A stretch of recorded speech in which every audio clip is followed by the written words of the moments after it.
Assalamualaikum warahmatullahi wabarakatuh. Selamat datang di channel Gudang Edukasi, gudangnya ilmu teman-teman ya. Bagaimana kabarnya teman-teman? Sudah siap untuk ujian SKP teman-teman ya? Nah, sambil menunggu jadwal SKP yang lengkap teman-teman ya, alangkah baiknya teman-teman belajar, belajar, dan belajar teman-teman ya. Nanti guna biar nilainya tambah baik dan nanti bisa lolos ya teman-teman ya. Karena memang SKP itu nilainya paling tinggi 60% ya ketimbang SKD teman-teman ya. Oke, tidak berlama-lama langsung saja kita membahas tentang soal SKP perawat ya. Ini juga bisa untuk P3K di tahun 2024 ya.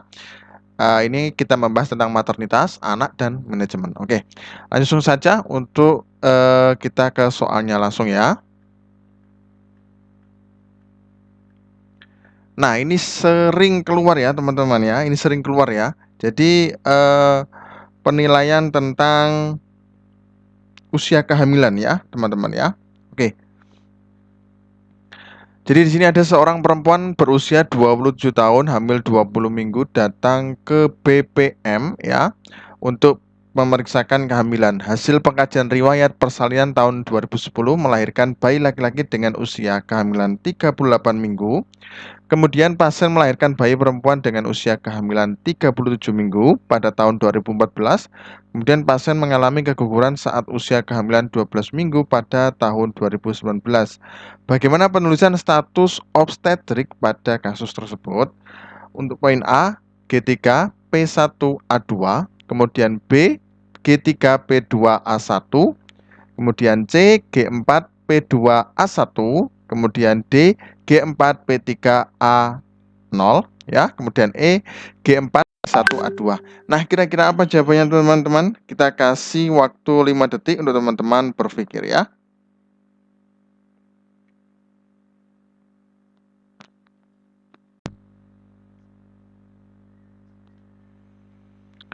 Oke. Nah, jadi gini teman-teman ya, bagi teman-teman yang belum tahu, kita akan jabarkan secara detail ya, teman-teman ya. Jadi teman-teman biar mengingat-ingat tentang pelajaran yang terdahulu ya di kampus ya. Nah, jadi di sini untuk pertanyaannya teman-teman ya. Jadi di sini ada seorang perempuan berusia 27 tahun, hamil 20 minggu ya, datang ke BPM untuk memeriksakan kehamilan ya. Nah, kemudian hasil pengkajian riwayat persalinan tahun 2010 melahirkan bayi laki-laki dengan usia kehamilan 38 minggu. Ya. Nah, jadi di sini kita jelaskan dahulu untuk G. G ini apa teman-teman? Ya. Jadi kalau ada soal seperti ini harus tahu G-nya ini apa. Berarti gravidum. Oh, maaf, gravida. Kok gravidum? Ya. Nah, jadi gravida ini total kehamilan ya. Total kehamilan, baik kehamilan normal, kemudian abnormal, abortus, ya, kemudian etopik, ya, kehamilan etopik, kemudian mola. Ini termasuk pada gravida, ya, teman-teman ya. Jadi dihitung semua intinya ya. Nah, jadi ketika ada kehamilan normal, abnormal, kemudian abortus, ya, etopik, kemudian mola itu juga dihitung semua di G ya atau grafik. Kemudian ada poin P di sini ya, yaitu adalah partus. Otomatis kalau partus melahirkan. Nah, seperti itu teman-teman ya. Jadi biar teman-teman paham dahulu. Yang sudah paham ya nggak usah ya. Kemudian ada A, berarti otomatis abortus. Nah, ini kuncinya teman-teman ya. Jadi harus tahu ini dulu dasarnya ya. Baru nanti ke menjawab soalnya itu lebih gampang ya. Oke. Lanjut. Berarti kita harus mencari G dulu ya, teman-teman ya di sini. G dahulu. Oke. Berarti ini kan totalnya semua ya. Berarti ada kehamilan normal, abnormal, kemudian abortus, etopik, mola itu berarti dihitung semua teman-teman ya. Oke. Jadi kita di sini seorang perempuan berusia 20 tahun hamil 20 minggu. Berarti ini satu ya. Nah, untuk gravida ya. Coba kita taruh sini aja ya. Kemudian datang ke BPM untuk memeriksakan kehamilan. Nah, berarti kan termasuk kehamilan ya, otomatis masuk G juga ya. Oke. Kemudian hasil pengkajian ya. Hasil pengkajian riwayat persalinan tahun 2010, berarti dia juga pernah hamil ya. Ini kan sudah persalinan, otomatis ada lagi. Nah, oke ya. Ini satu ya. Oh, dua, maafnya. Kemudian melahirkan bayi laki-laki dengan usia kehamilan 38 minggu. Oke. Kemudian pasien melahirkan bayi perempuan ya dengan usia kehamilan 37 minggu pada tahun 2014. Berarti dihitung juga ya. Satu. Ya. Kemudian pasien mengalami keguguran saat usia kehamilan 12 minggu pada tahun 2019. Nah, berarti otomatis satu lagi. Berarti kan dihitung ya. Keguguran berarti termasuk abortus. Nah, berarti masuk ya, teman-teman ya. Berarti di saat hamil 20 minggu ya, yang ini ya. Kemudian persalinan di tahun 2010, 2, kemudian melahirkan bayi perempuan ini pada usia 37 minggu tahun 2014 dan keguguran di tahun 2019. Otomatis 4 ya. Oke. Nah, berarti di sini untuk poin A gugur dan B ya. Kan sudah benar ya, G4 berarti ya. Oke, sekarang kita cari partusnya. Nah, cari partusnya berarti apa tadi pengertian partus? Yaitu adalah melahirkan ya. Oke. Kita cari seorang perempuan berusia 27 tahun hamil 20 minggu datang. Ini berarti kan belum melahirkan ya, berarti tidak. Kemudian hasil pengkajian riwayat persalinan tahun 2010 melahirkan. Nah, ini ada kata-kata melahirkan. Bayi laki-laki dengan usia kehamilan 38 minggu. Nah, berarti ada satu ya. Oke. Kemudian pasien melahirkan bayi perempuan dengan usia kehamilan 37 minggu pada tahun 2014 ya.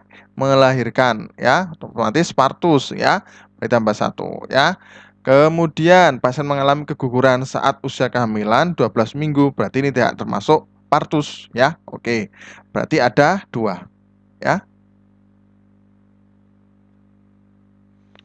Nah, berarti di sini untuk P-nya ini kan ada P3, P1 berarti ini otomatis salah ya. Nah, berarti ini ya. Oke. Berarti kan yang benar C, tapi ini ada satu, A1 ini. Oke, kita cari di sini pasien mengalami keguguran saat usia kehamilan 12 minggu pada tahun 2019. Nah, berarti biasanya kalau keguguran di bawah 20 minggu ya, ini perlu dicatat teman-teman, itu termasuk abortus. Oke. Nah, jadi yang benar adalah C ya.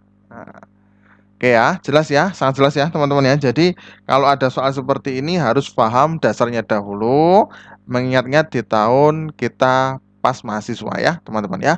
Oke, lanjut ke soal berikutnya.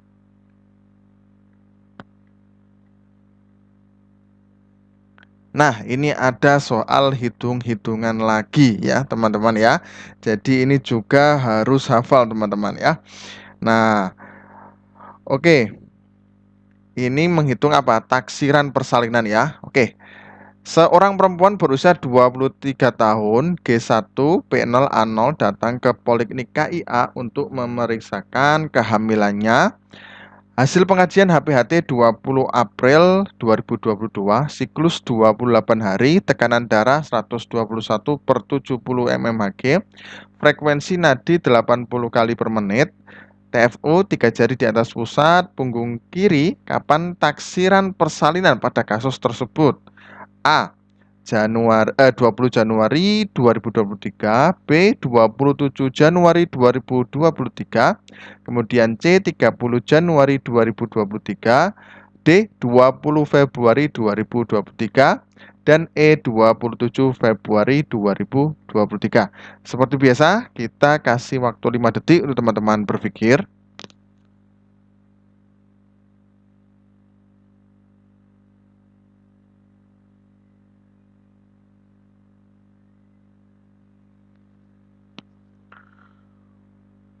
Oke. Nah, kita bahas ya, teman-teman ya. Jadi, teman-teman, kalau ada soal untuk kapan pertanyaan taksiran persalinan, jadi teman-teman juga harus tahu dasarnya ya. Berarti harus taksiran persalinan ini mengacu pada rumus Nigel ya, teman-teman ya.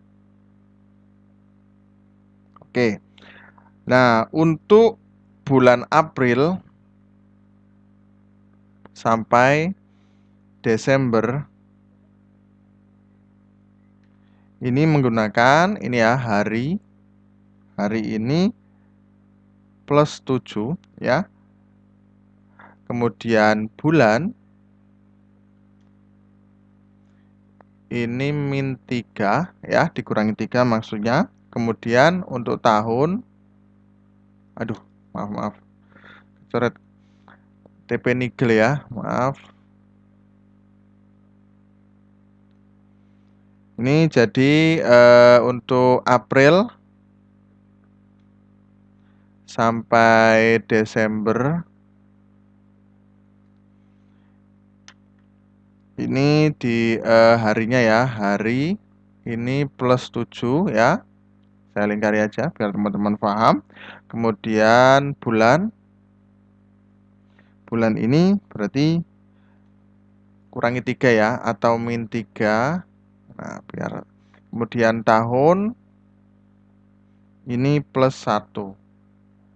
Nah, ini bulan April sampai Desember. Nah, beda lagi kalau Januari ya. Januari sampai Maret berarti ya. Nah, kalau Januari sampai Maret berarti harinya sama plus 7 ya. Kemudian bulan plus 9 ya. Kemudian tahunnya tetap tahun tetap. Nah, teman-teman harus hafal ini dahulu ya. Ini banyak sekali yang keluar ya di tahun yang P3K juga ada ya. Memang soalnya juga acak. Nah, jadi teman-teman harus hafal ini dahulu. Jadi kalau ada soal seperti ini langsung oh ini, oh ini, oh ini. Nah, gitu ya. Oke, berarti ini termasuk coba kita lihat ke soalnya ya. Jadi di sini ada seorang perempuan berusia 23 tahun. G1 berarti gravidum atau jumlah kehamilannya baru 1 ya. Berarti baru pertama kali ya. Kemudian partus 0, abortus juga 0 ya. Datang ke Poliklinik KIA untuk memeriksakan kehamilannya. Nah, hasil pengajian HPHT. Nah, kuncinya di HPHT teman-teman ya. 20 April 2022 dengan siklus 28 hari, tekanan darah 121/70, frekuensi nadi 80 kali per menit.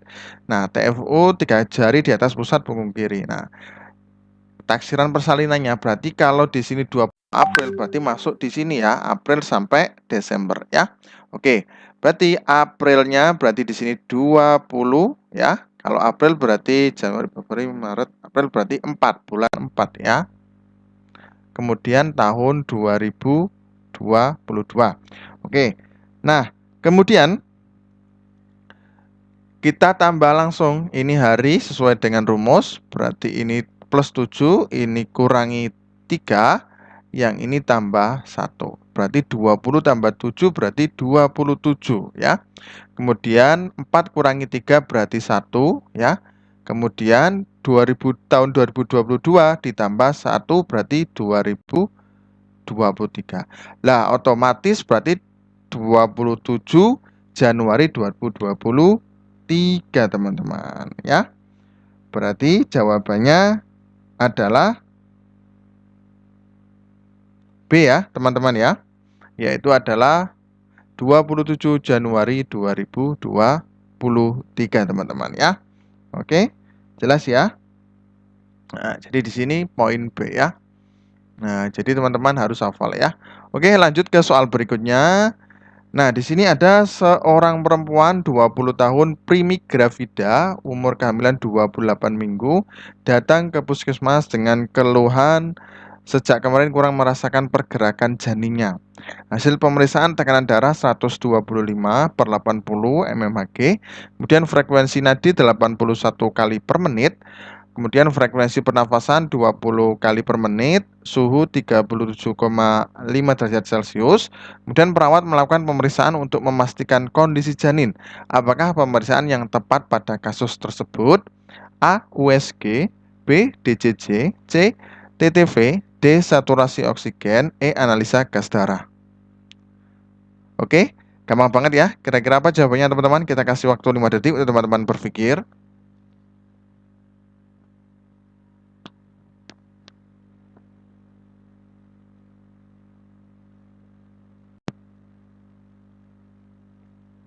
Oke, gampang banget ya. Jawabannya adalah pastinya B ya, teman-teman ya. Nah, jadi di sini kita fokus kepada soalnya teman-teman ya. Jadi di sini ada seorang perempuan usia 28 tahun, bernama Grafida, umur kehamilan 28 minggu, datang ke puskesmas dengan keluhan sejak kemarin kurang merasakan pergerakan janinnya. Nah, ini yang jadi permasalahan ya. Nah, ini jadi masalah. Nah, bagaimana untuk mengetahui apakah ada pergerakan? Otomatis di DCJ ya, teman-teman ya. Nah, seperti itu. Kalau USG juga tidak ya, karena nanti itu kedua nanti. Setelah kalau tidak ada pergerakan janin, nanti bisa melihat tentang bagaimana kondisi dari bayi tersebut ya, teman-teman ya. Oke, kalau TTV juga pasti ya. Kemudian saturasi oksigen juga di sini tidak ada tanda-tanda menunjukkan bahwasanya untuk nilai SPO-nya rendah. Kemudian analisa gas darah juga tidak ada tidak perlu ya, karena di sini juga tidak ada tanda-tanda sesak teman-teman ya. Oke, jelas ya teman-teman ya. Oke, lanjut ke soal berikutnya. Seorang perempuan usia 25 tahun G1B0A0 hamil 10 minggu dirawat dengan keluhan mual dan muntah. Hasil pengkajian, pasien tampak lemah, mata terlihat agak cekung, mukosa bibir kering, tekanan darah 100/60 mmHg, kemudian frekuensi nadi 88 kali per menit, frekuensi nafas 20 kali per menit, kemudian suhu 37,4 derajat Celcius. Apakah masalah keperawatan yang tepat pada kasus tersebut? A. Penurunan perfusi jaringan, B. Defisit volume cairan, kemudian C. Gangguan pola tidur, D. Intoleransi aktivitas, kemudian E. Ansietas. Nah, kira-kira apa jawabannya teman-teman? Kita kasih waktu 5 detik untuk teman-teman berpikir.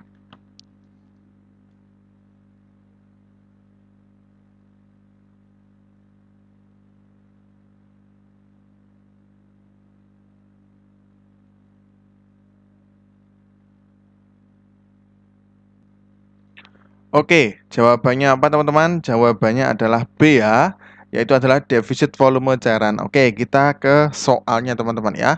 Jadi sebelum kita melakukan masalah keperawatan, alangkah baiknya kita harus mencari data subjek dan data objek ya. Oke, jadi di sini ada seorang perempuan usia 25 tahun G1B0A0 hamil 10 minggu dirawat dengan keluhan mual dan muntah ya. Nah, ini ada dengan keluhan data subjeknya dengan mual dan muntah ya. Kemudian O-nya hasil pengkajian ya, pasien tampak lemah ya, di sini lemah. Mata terlihat agak cekung ya. Kemudian mukosa bibir kering.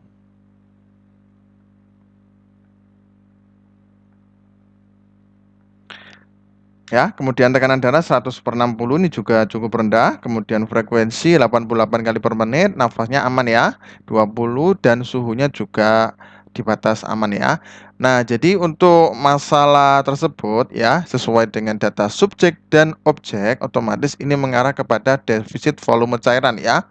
Karena di sini sesuai dengan SDKI ya, untuk data objek frekuensi nadi meningkat, kemudian nadi lemah, kemudian mukosa bibir kering, dan ada di sini dengan mata terlihat agak cekung. Otomatis di sini kurangnya kebutuhan cairan ya.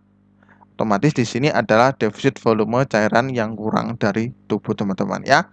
Itu tanda-tandanya teman-teman ya. Kalau untuk penurunan perfusi jaringan ini otomatis tidak ada disebutkan di soal ya teman-teman ya, karena di sirkulasi darah ada yang abnormal atau gimana ya kalau perfusi jaringan. Kemudian untuk gangguan pola tidur juga disebutkan di soal juga tidak ada ya. Jadi bagaimana aktivitas tidurnya ya. Kemudian intoleransi aktivitas juga tidak ada di soal ya. Otomatis di sini tidak ya untuk pilihan D. Kemudian ansietas ini kecemasan ya, teman-teman ya. Di soal tidak disebutkan pasien mengalami cemas dan lain sebagainya ya. Oke, jelas ya teman-teman ya. Lanjut ke soal berikutnya. Seorang perempuan usia 35 tahun G1P0A0 hamil 28 minggu datang ke UGD dengan keluhan keluar darah flek dari kemaluan. Hasil pengkajian tidak ada flek dari kemaluan. Hasil pengkajian tidak ada keluhan nyeri, flek darah warna merah segar. Kemudian hasil USG plasenta previa lateralis. Apakah tindakan keperawatan yang tepat pada kasus tersebut? A. Catat jumlah darah yang hilang. Kemudian B. Kolaborasi pemberian heparin. C. Anjurkan untuk tirah baring. Kemudian D. Pantau intake dan output cairan. Kemudian E. Pantau pergerakan janin. Nah, kira-kira apa jawabannya teman-teman? Kita kasih waktu 5 detik untuk teman-teman berpikir.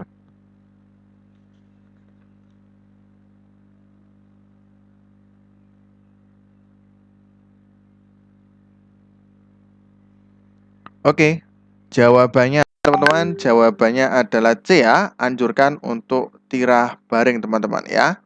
Oke, kita kaji ke soalnya teman-teman ya. Jadi di sini kita disuruh mencari tindakan keperawatan yang tepat pada kasus tersebut.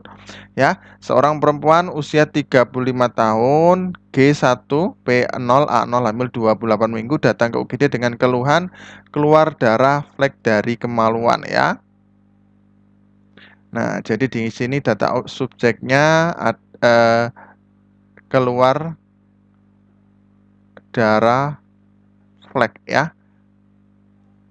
Kemudian untuk hasil pengkajian data objeknya tidak ada flek dari kemaluan, tidak ada ya ternyata ya.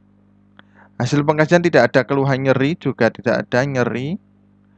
Kemudian flek darah warna merah segar ya, ternyata ada.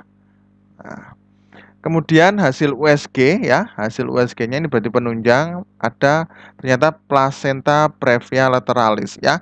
Bagi teman-teman yang belum tahu, plasenta previa lateralis itu adalah kondisi ketika plasenta melekat di bagian bawah rahim ya. Nah, jadi itu menutupi ya. Nah, biasanya ini nanti untuk plasenta previa ini biasanya nanti akan kalau kebanyakan gerakan itu nanti ada penekanan ya yang nantinya akan mempengaruhi pelepasan plasenta sehingga dapat terjadi perdarahan. Makanya untuk tindakan yaitu adalah untuk anjurkan untuk tirah baring ya. Nah, pemberian tirah baring akan mengurangi penekanan plasenta ya. Jadi penekanan plasenta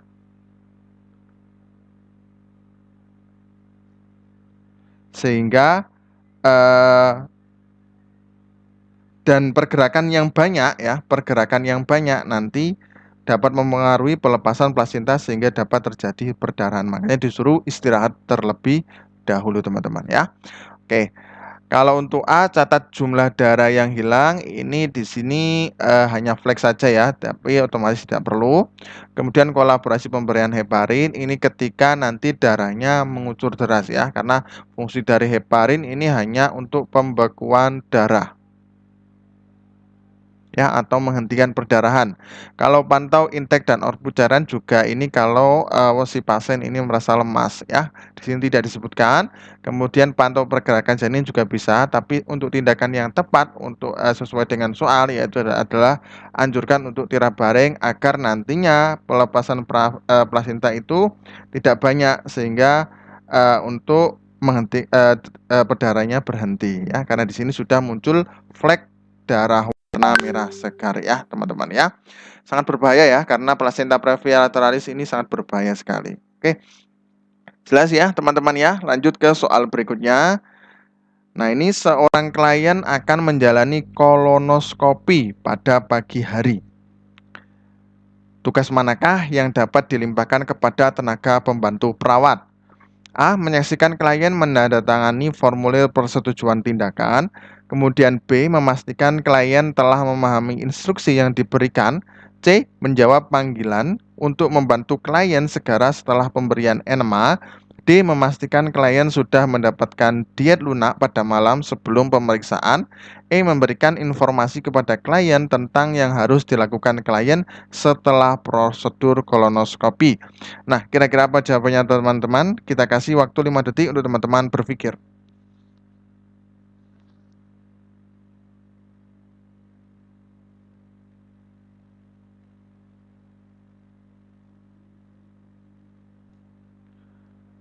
Oke, jawabannya apa teman-teman? Jawabannya adalah C ya. Oke, kita kaji ke soalnya teman-teman ya. Seorang klien akan menjalani kolonoskopi pada pagi hari. Nah, bagi teman-teman yang belum tahu kolonoskopi itu apa, yaitu adalah prosedur medis untuk memeriksa kesehatan usus besar dan rektum dengan menggunakan alat terompong berbentuk selang panjang dan fleksibel yang disebut dengan kolonoskop ya. Jadi di situ untuk pemeriksaan ya. Jadi memasukkan alat teropong ya berbentuk selang panjang ya. Oke.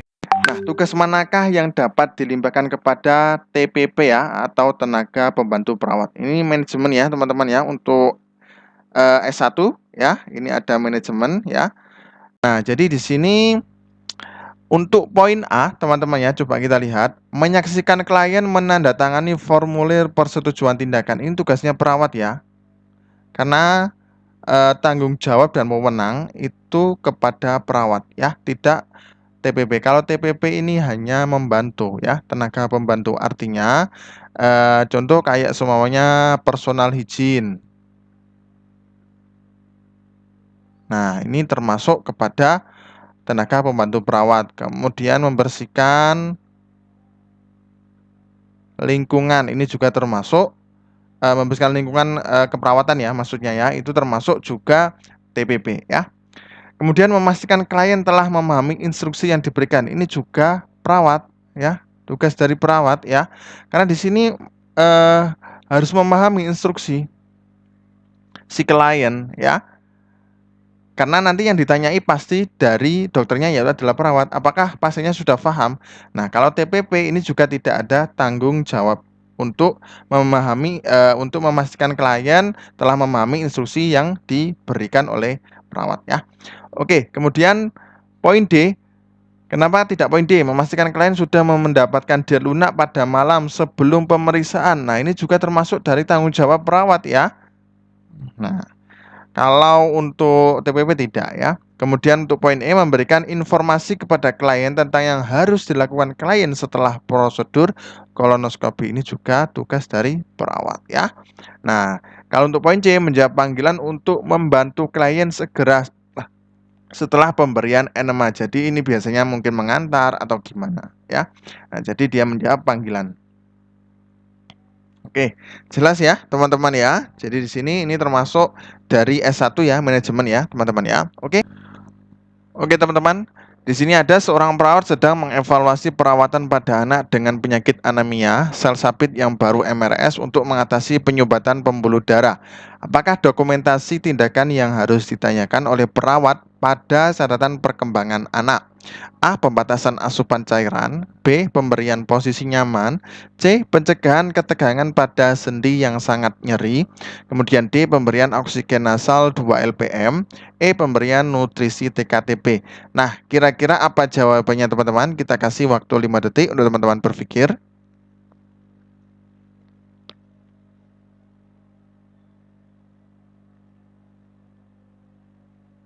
Oke, jawabannya apa teman-teman? Jawabannya adalah A ya.